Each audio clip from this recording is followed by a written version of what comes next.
Tarde por este privilegio que nos das de poder estar aquí, Señor. Gracias por este regalo maravilloso que tú nos has dado de tu palabra. Queremos en esta tarde pedirte que tú nos hables, que toques nuestros corazones y podamos salir de aquí renovados y bendecidos y que verdaderamente, Señor, tu palabra hable a nuestras vidas. Señor, que esa palabra que va a ser expuesta ahora sea bendecida, sea dirigida por tu Espíritu Santo y que caiga en buena tierra, Señor, en corazones ya dispuestos y preparados después de este hermoso tiempo de alabanza y de adoración, y recibimos tu palabra con acción de gracias, Señor, en el nombre bendito de Jesús. Amén, amén. Quiero llevarles, por favor, al segundo evangelio, el evangelio que lleva por nombre Marcos, el capítulo 2, evangelio según San Marcos, capítulo 2. Vamos a leer este pasaje muy conocido, pero yo creo que nos va a venir muy bien a todos. Como dicen los hermanos de Filadelfia, nos va a hacer mucho bien, Por lo menos eso es lo que hemos pedido al Señor y confiamos que así sea. En Marcos capítulo 2, a partir del versículo 1 en adelante, dice que Jesús entró otra vez en Capernaum. Capernaum, Cafer en hebreo significa pueblo, Naún es el lugar o es el nombre del profeta Naún. Así que Jesús utilizó durante algunos años de su ministerio el pueblo de Capernaum, el pueblo donde había nacido y se había criado el profeta Naún, como cuartel general. Y allí, estando en Capernaum, después de algunos días, se oyó que estaba en casa. Lo más probable es que estuviera en casa de Simón Pedro, que vivía justamente allí también en esa ciudad. Y dice que inmediatamente se juntaron muchos, de manera que ya no cabían ni aún a la puerta. Les predicaba la palabra. Versículo 3 dice: entonces vinieron a él unos trayendo a un paralítico que era cargado por 4. Esto es una opinión personal, pero para cargar un paralítico no hace falta 4 personas, con 2 se puede llevar perfectamente. Probablemente el hombre llevaría tanto tiempo acostado que ya el hombre estaba un poquito ya pasado de peso, ¿no? Y entonces hacía falta 4 personas. Es una opinión personal, simplemente, no tiene mayor importancia. Como no podían acercarse a él a causa de la multitud, descubrieron el techo de donde estaba. Eran techos de paja, de hojas de palmera, de tierra, por lo tanto era muy fácil. Y haciendo una abertura bajaron el lecho en el que yacía el paralítico. Ahora comenzamos a ver cosas muy llamativas, muy interesantes. Versículo 5. Al ver Jesús la fe de ellos, ¿verdad que no habla de la fe del paralítico?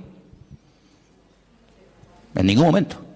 Habla de la fe de ellos, es decir, de los 4 que traían al paralítico, y me llama la atención que dice, al ver la fe. Luego el Señor puede ver la fe. Tal vez nosotros, seguramente no. Pero el Señor dice que cuando vio la fe de ellos, le dijo al paralítico: hijo, tus pecados te son perdonados. Estaban allí algunos de los escribas, los cuales cavilaban en sus corazones, como siempre.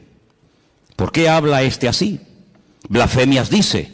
¿Quién puede perdonar pecados sino solo Dios? Conociendo luego Jesús en su espíritu que cavilaban de esta manera dentro de sí mismos, les dijo: ¿por qué caviláis así en vuestros corazones? ¿Qué es más fácil? ¿Decirle al paralítico, tus pecados te son perdonados? ¿O decirle, levántate, toma tu lecho y anda? Ustedes sabrán que es más fácil, ¿no? Si una cosa o lo otro. Pues para que sepáis que el Hijo del Hombre tiene potestad, ha recibido autoridad en la tierra para perdonar pecados, le dijo al paralítico: a ti te digo, levántate, toma tu lecho y vete a tu casa. Entonces él se levantó enseguida y tomando su lecho salió delante de todos, de manera que todos se asombraron y glorificaron a Dios diciendo: nunca hemos visto tal cosa. ¿Cuántos dicen amén? Amén. Qué bueno. Seguramente este pasaje ustedes ya lo han oído en cantidad de ocasiones, lo han leído, lo han escuchado en sermones, etcétera, etcétera. Pero en esta tarde le vamos a dar un enfoque diferente. Porque para entender ciertas y determinadas cosas que Cristo hacía y decía, hay que hacer un esfuerzo y volver a su época. ¿Cómo pensaba la gente? ¿Qué estilo de vida llevaban? ¿Cuáles eran sus tradiciones, sus leyendas, sus costumbres? Y entonces vamos a entender mucho más lo que el Señor dice en este pasaje y lo que a continuación también hace. Primeramente vemos a 4 personas que no se desaniman ante los obstáculos, personas con una iniciativa tremenda, la fe que les motiva es imparable, y cuando llegan a la casa donde está el Señor predicando, al ver que no pueden entrar, no se derrumban, no se vienen abajo, no dicen, bueno, venimos otro día, hoy hay demasiada gente, es imposible llegar hasta donde está el Maestro, mañana volvemos, sino todo lo contrario. Vemos que la fe nos motiva a seguir adelante, a pesar de los obstáculos, a pesar de las dificultades. La fe es el motor que mueve nuestra vida, nuestras acciones, nuestras palabras, nuestros pensamientos. Y esta gente sube a lo alto del terrado y dice la palabra de Dios, como hemos leído, que hacen un agujero en el techo y descienden a este hombre hasta llegar hasta donde está el Señor. Luego vemos que la fe es el ingrediente indispensable para que tú y yo no nos vengamos abajo en momentos de dificultades en la vida. La fe es el elemento indispensable y más que nunca en estos tiempos para que nuestra vida siga adelante y no se frene ante los obstáculos que van a aparecer sí o sí. Por eso una de las razones por las cuales el Señor nos dio la fe, no solamente es para que inicialmente le conociéramos y tuviéramos un encuentro y una experiencia personal con Él, sino que la fe también nos ayuda a mantenernos, no solamente a alcanzar la salvación a través de Cristo, de sus méritos, sino para que haya una vida de mantenimiento y de proceso y de acceso continuo a las bendiciones del Señor. Vemos que la fe no detuvo a esta gente, sino que la fe les ayuda a vencer obstáculos. Probablemente si no hubieran tenido fe hubieran dicho, vámonos, ¿qué hacemos aquí? Nunca nos va a atender, siempre está ocupado, siempre está rodeado de gente, incluso puede ser que hasta más necesitadas que nosotros. Sin embargo, la fe es algo maravilloso porque nos ayuda a vencer el desánimo, la indiferencia, la apatía, el bueno, otro día vengo. Por eso es fundamental que la fe que tienes, la vives, la uses, para que cuando te vengan los obstáculos que te van a venir a lo largo de tu vida, de la índole que sea, tú puedas vencer cada uno de ellos y utilizar los problemas como una especie de plataforma o de trampolín para conocer las grandezas y las maravillas del Señor en tu vida. ¿Cuántos dicen amén? Ahora vamos a pasar a las primeras palabras que el Señor Jesucristo le dirige a este hombre. Pero antes de entrar en ellas, yo quiero recordarles que aquí el jueves yo hablé acerca de un pasaje que se encuentra en el Evangelio según San Lucas, creo recordar que era el capítulo 13, donde veíamos a una mujer, no podemos decir cristiana porque no sería el término correcto, pero el término que aparece ahí es hija de Abraham, es decir, era una creyente, ¿sí? No era una pagana, una idólatra, una que pasaba por la calle y entró a ver qué pasaba allí, sino era una mujer judía, una mujer que había sido criada en la ley de Moisés, en las costumbres del pueblo de Israel, y dice que durante 18 años había tenido que soportar, había tenido, digamos, entre comillas, que resignarse a la cruda realidad de que a pesar de su fidelidad a la sinagoga, a pesar de su conocimiento de la Escritura, dice la Escritura que ella no se podía enderezar de ninguna manera. El principal de la sinagoga aparentemente ni le prestaba atención. La religión de la época aparentemente no le había servido de nada. Ella oía y asistía a la sinagoga, pero entraba y salía durante 18 años y siempre estaba igual, y yo me atrevería a decir que hasta en algunos casos hasta peor. Sin embargo, dice la Biblia que ese día el Señor la vio. Y cuando la vio, la sacó de aquellas cortinas, de aquellas celosías, ¿verdad? Donde ya explicamos que se ponían las mujeres en aquella época y se siguen poniendo hasta el día de hoy. Y entonces dice algo increíble. Le dice, mujer, eres libre de tu enfermedad. Porque dice que tenía espíritu de... Y quiero aclarar, y ya lo aclaramos el jueves, que no tenía un demonio, no tenía un espíritu viviendo dentro de ella, sino que tenía una inclinación, tenía espíritu de enfermedad. Y el Señor tuvo que desatarla espiritualmente hablando. No estaba poseída, estaba atada espiritualmente hablando, que son dos cosas distintas. Y dice la Biblia, yo he hecho hoy en el mundo espiritual lo que ustedes hacen todos los días cuando desatan a vuestras bestias, a vuestros mulos, ovejas, camellos o lo que sea, y lo lleváis a beber y luego volvéis, y cuando lo traéis lo volvéis a atar.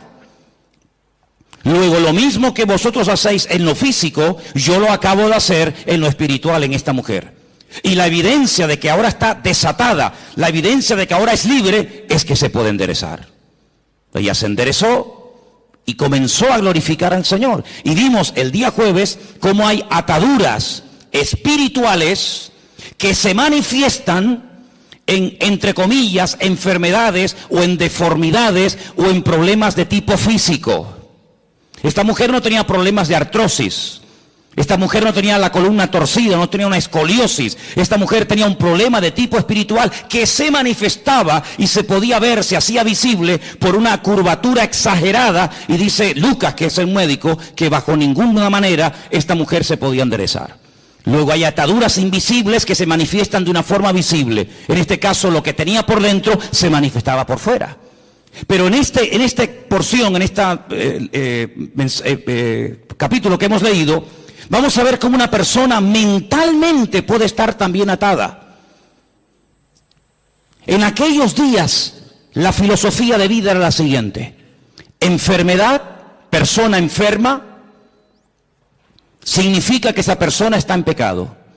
Porque si no estuviera cometiendo un pecado, la enfermedad no podría tener ningún lugar, ninguna cabida en la vida de esa persona. Fijaros hasta dónde se llegaba.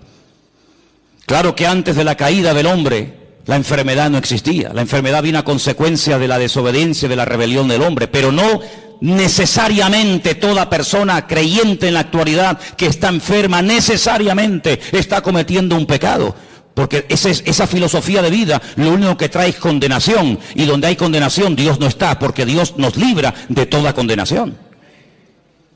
Por lo tanto, en aquellos tiempos, cuando una persona estaba sana, casi rayaba el orgullo, porque decía: estoy sano porque soy justo, porque diezmo, porque oro, porque ayuno, porque soy buena persona, pero no tanto porque Dios tiene misericordia de mi vida y me da salud, sino porque yo, por mis méritos, casi he llegado a merecerme la salud que tengo. Por el contrario, cuando una persona estaba enferma, automáticamente se le señalaba con el dedo y se decía: ¿ves? Este hombre tiene que estar cometiendo un pecado terrible en su vida y Dios está enfadado con él, y la forma de manifestar que está enfadado es mandándole una enfermedad. Ahora podéis entender el pasaje de Juan capítulo 9, lo habéis leído, ¿verdad? Donde dice la Biblia que los discípulos pasan por un camino y se encuentran a un hombre que es ciego. Y la pregunta que le hacen los discípulos al Señor, ¿cuál es? Señor, ¿quién pecó? ¿Este o sus padres, para que este hombre haya nacido ciego? ¿Os dais cuenta cómo ellos, toda enfermedad que la persona estuviera pasando en ese momento, la relacionaban directamente, causa y efecto, con un pecado que la persona estaba cometiendo? Los rabinos decían en aquella época que hasta que todos los pecados de la persona no fueran perdonados, nunca podría ser libre de cualquier enfermedad que tuviera. Ahora, con esta información, volvamos al pasaje.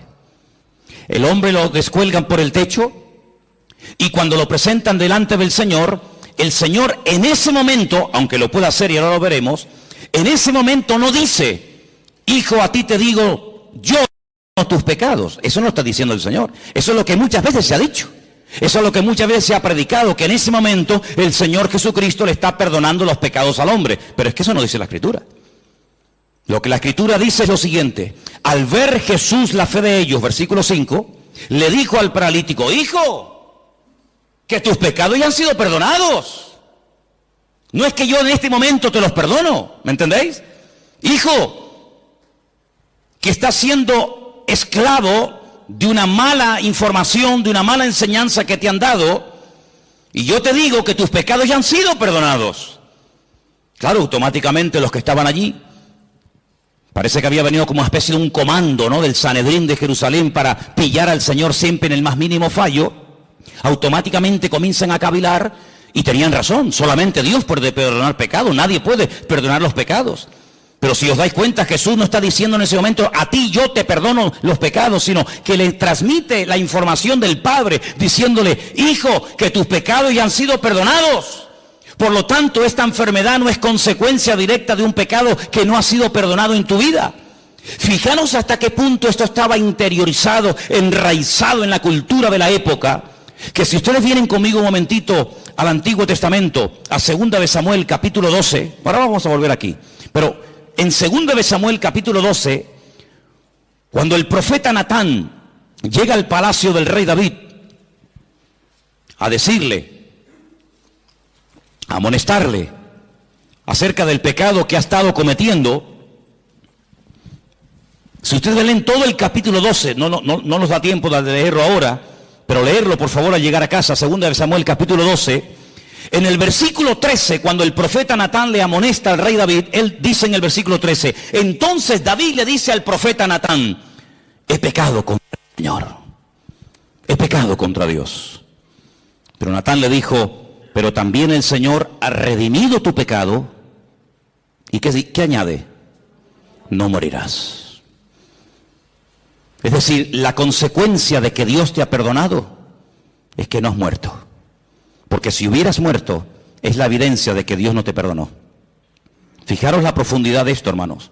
Dios te ha perdonado. Sí, ya, porque tú lo digas. No. ¿Sabes por qué te ha perdonado? ¿Sabes por qué puedes estar plenamente convencido 100% de que Dios te ha perdonado a pesar de la que has liado? ¿Cuál? Que no morirás. Ay, amigo. Ahora cuando vamos al Nuevo Testamento y nos encontramos con esta historia que estamos analizando en esta tarde, nos encontramos que el Señor Jesucristo le dice a este pobre hombre, a este pobre paralítico, tus pecados han sido perdonados.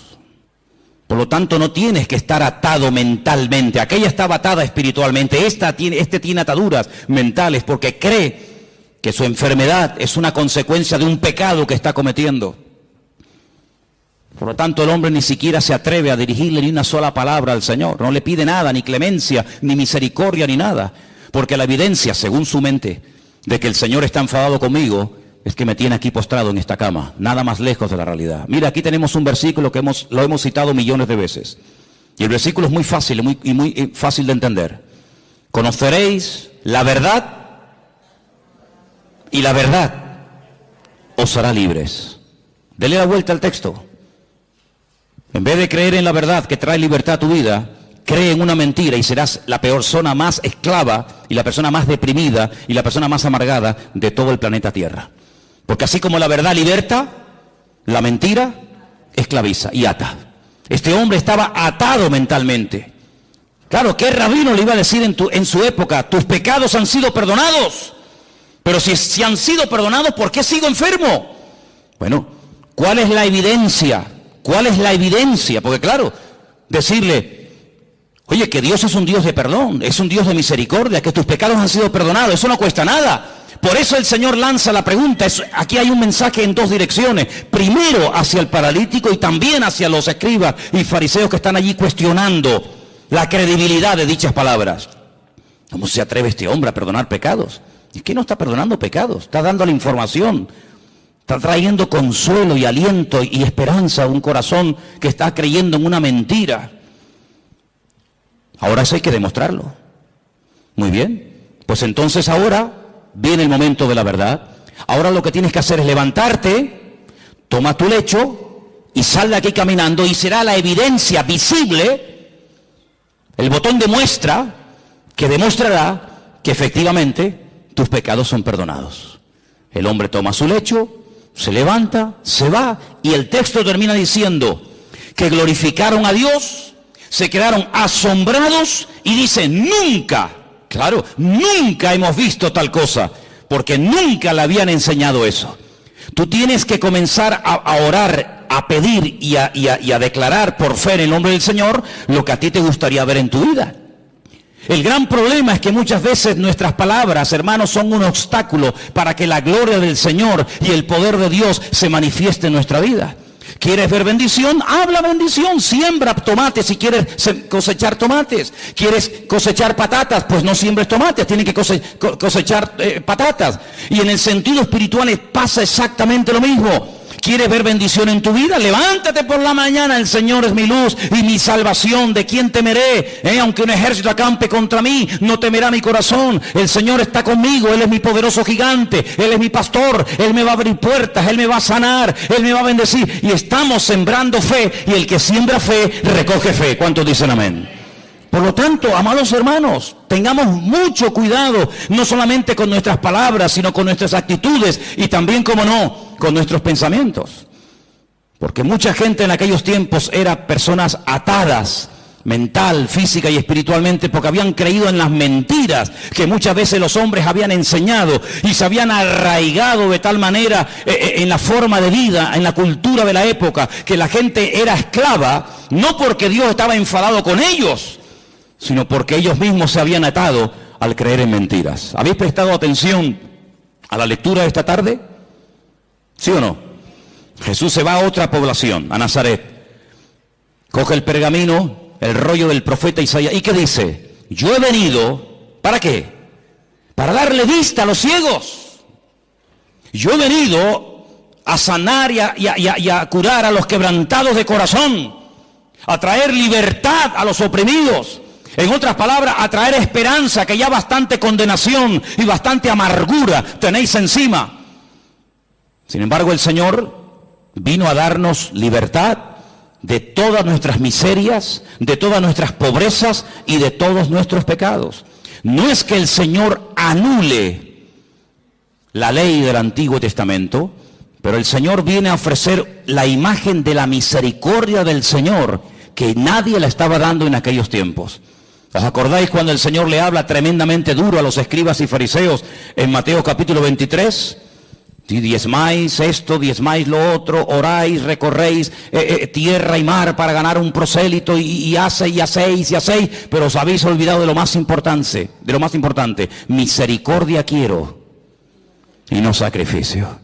Sois capaces de hacer sacrificios, de caminar, de sudar, de patear por aquí, subir montañas, hablar con este, hablar con el otro, de ayunar días y días, de diezmar las semillas, de colar esto, de colar lo otro. Y lo más importante, que es la misericordia. Pero ¿cómo van a aplicar misericordia si ellos no conocen a un Dios de misericordia? Hay gente, no sé qué concepto de Dios tiene, pero el concepto que tenemos que tener en el día de hoy de nuestro Dios es que nuestro Dios es un Dios de amor y para siempre su fidelidad, y es un Dios misericordioso. ¿Cuántos dicen amén? No es que pasa por alto el pecado, pero es un Dios que quiere perdonar, se goza en perdonar. Ahora, la Biblia nos enseña que cuando, por ejemplo, el rey David pecó y desobedeció contra el Señor, ya no mataba en la proporción en la que lo hacía al principio, sino que ya obtenía victorias, pero no en la medida que las hacía al principio. Ya mataba de 1000 en 1000, en vez de 10.000 en 10.000 como al principio. Es decir, hubo un decrecimiento, menguó en la gracia del Señor en su vida. Necesitaba una restauración interior. Y entonces, ¿cómo le vino esa restauración? Bueno, yo siempre he dicho que sin confrontación no se produce un cambio interior. Tiene que haber un momento en el que el Señor nos confronta, el Señor señala, dice, tu pecado, tu problema es este. En ese momento tenemos dos opciones: optar por el camino del medio, hacernos el loco como que no hemos hecho nada malo; optar por un camino que consiste en amargarme, en deprimirme, en condenarme; o escoger el camino correcto y verdadero, que es el de la misericordia del Señor. Y yo quiero decirles en esta tarde que por muy bajo que podamos caer en la vida, después de conocer al Señor, por muy lejos que nos hayamos podido separar de su presencia, de sus caminos, el Señor no ha cambiado ni menguado su amor y su misericordia, sino que Él nos sigue llamando y nos sigue amando igual o más que el primer día.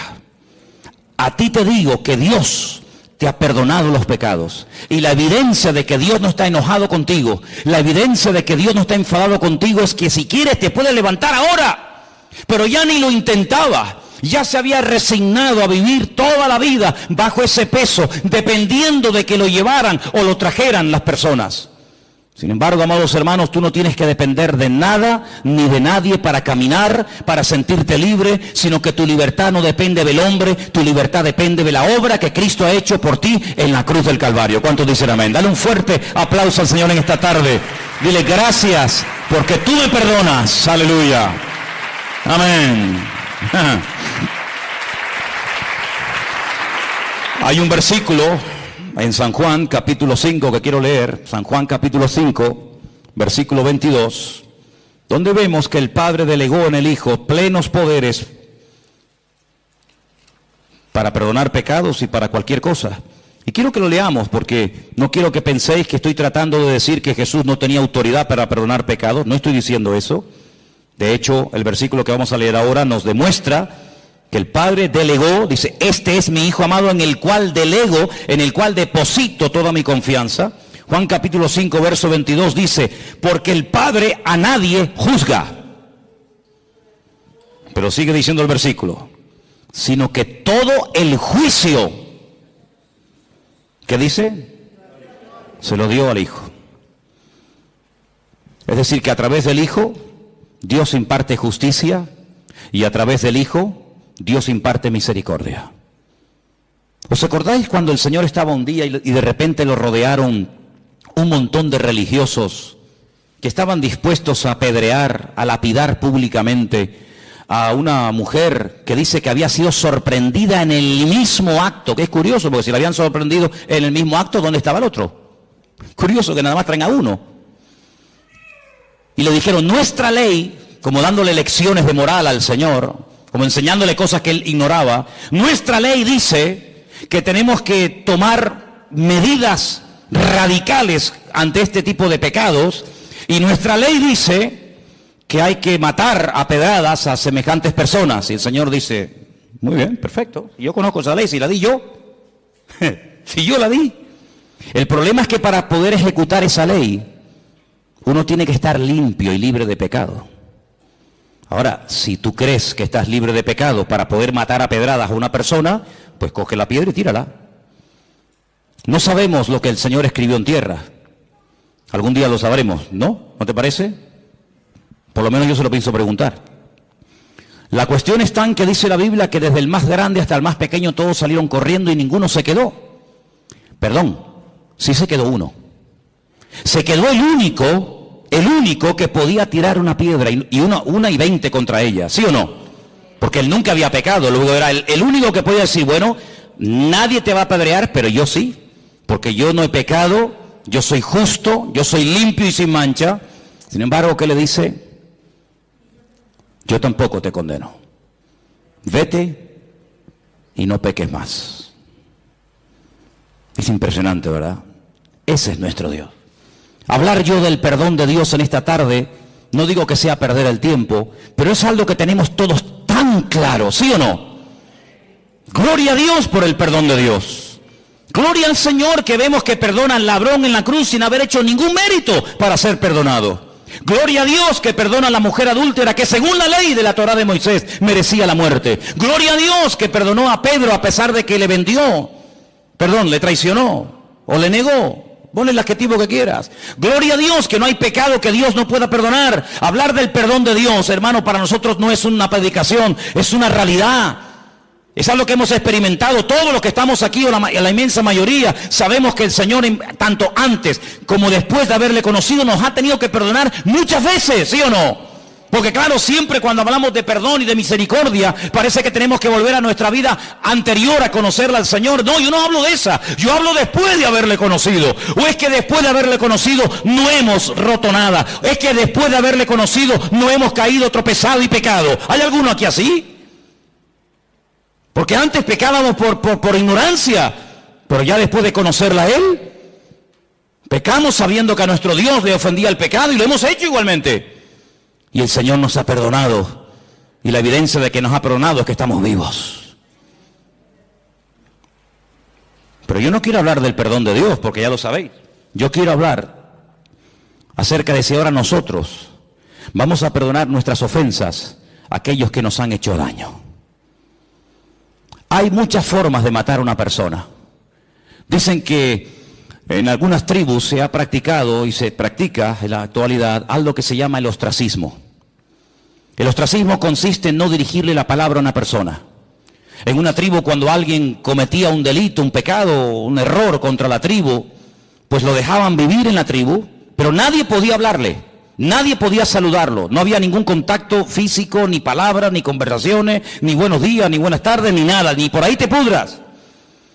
Cuenta la historia, hay muchos casos en la historia de personas que morían de pena, de tristeza.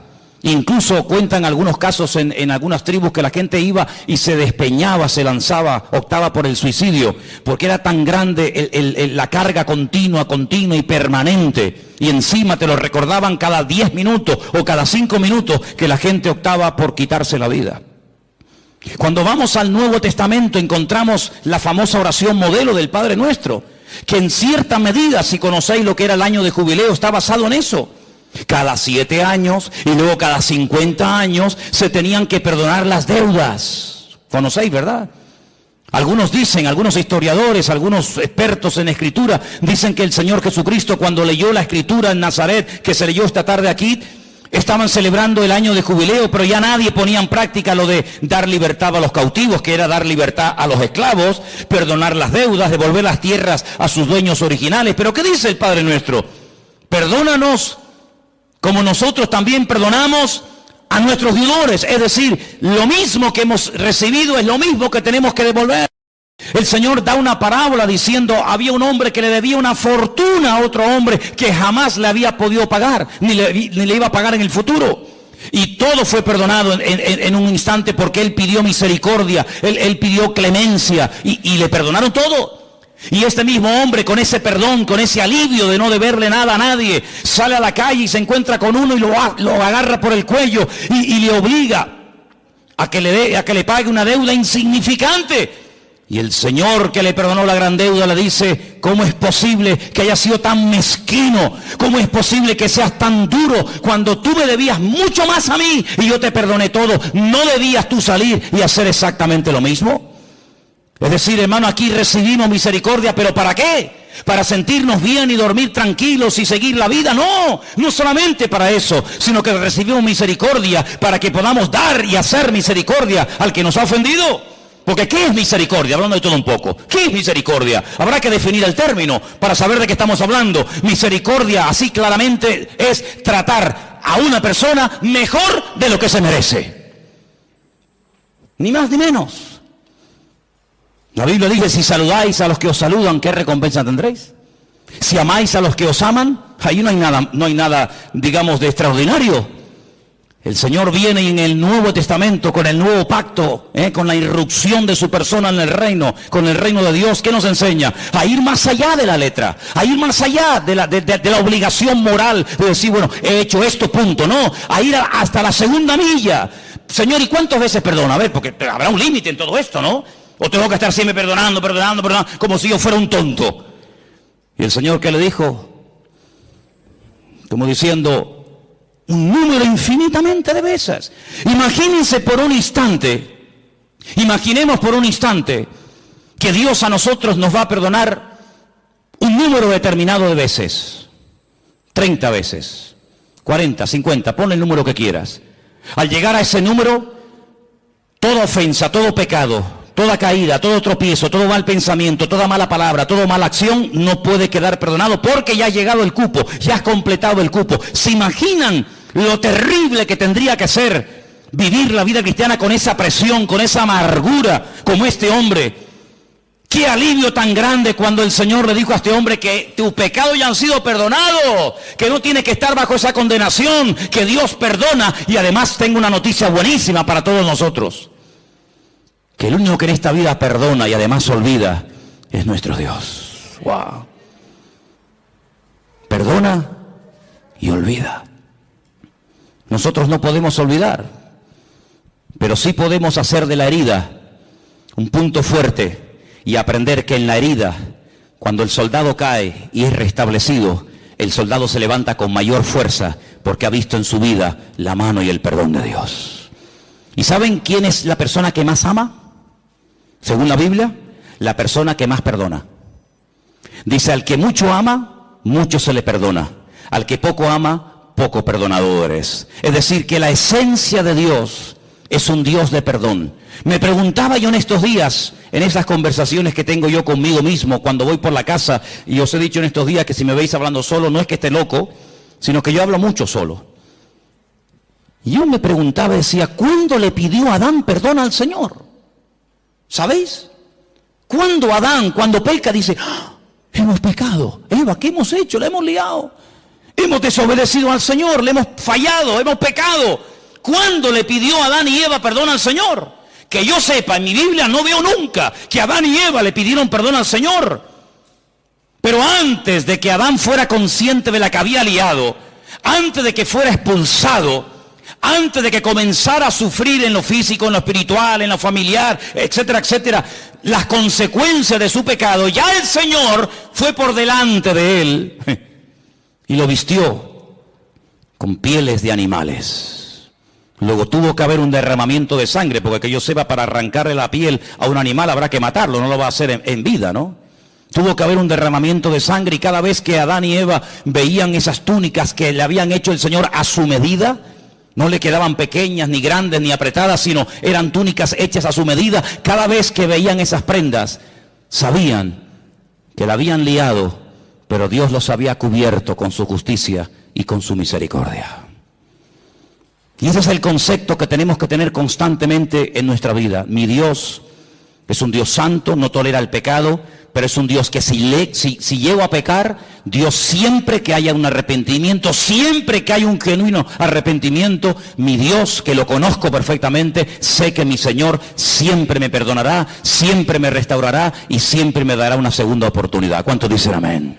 Dile al que está a tu lado: Dios perdona y olvida. Así es, aleluya. Dios perdona y Dios olvida. Bendito sea el Señor. Algo que hace años escuché y tal vez nos pueda hacer mucho bien en esta tarde a todos y a cada uno de nosotros es: cuando me encuentro en una situación, no sé, de enfermedad, de dolor, de tristeza, de angustia, en fin, de lo que sea, hazte la siguiente pregunta: ¿qué haría en mi lugar el Señor Jesús? Imagínate que una vecina, no sé, te tira agua sucia en la puerta, te raya el coche, te insulta, te critica, no sé qué. Por poner un ejemplo, ¿qué haría Jesús si la vecina de al lado de su casa, donde él estaba posando esa noche, le hiciera semejante detalle? ¿Qué haría el Señor? ¿Qué haría el Señor si alguien llega y te insulta, y te amenaza, y te denuncia, y te no sé qué, y te no sé cuánto? ¿Qué haría el Señor? Eso es lo que nosotros tendríamos que hacer. Ni más, ni menos. Exactamente lo mismo que haría el Señor. Es interesante notar que cuando el Señor Jesucristo resucitó, la Biblia nos da una lista muy detallada de las personas, lugares que fue a visitar después de su resurrección. A una de las personas que específicamente fue para encontrarse con él, para restaurarlo, ¿sabéis de quién hablo, verdad? Del apóstol Pedro.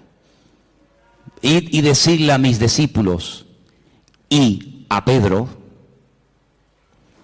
Y el Señor Jesucristo se va desde Jerusalén, lugar donde había sido muerto, crucificado y resucitado, recorre prácticamente todo el país y se va justo al mar de Galilea, donde allí estaba Pedro, volviendo otra vez a las andadas, volviendo otra vez a la pesca, contagiando con su desánimo y con su decisión a otros discípulos para volver a la pesca, cuando tenían que tener clarísimo que ya por ahí no iban los tiros, pero allí se va el Señor. Y el Señor se entrevista con Pedro, y el Señor restaura a Pedro, y el Señor le vuelve a decir algo tremendo, que a lo mejor tú y yo nunca le diríamos a nadie: pues apacienta mis corderos. Y alguien podría objetar y decir: pero Señor, pero si cuando te vio hacer milagros, cuando te vio caminar por encima de las aguas, cuando te vio multiplicar panes y peces, la lió y dijo que no te conocía, ahora que te vas, le vas a delegar a él la responsabilidad, y como a uno de nosotros, de atender ovejas, de atender gente nueva, de pastorear iglesia, de difundir el evangelio. Pero Señor, ¿no te das cuenta que de este hombre nadie se puede fiar? Que ya la lió una vez, y si la lió una vez, ¿quién nos asegura que no vuelva a hacerlo? Bueno, tenemos un pasaje tremendo para que veáis la reacción del Señor y la reacción del hombre ante un pasaje o una circunstancia parecida.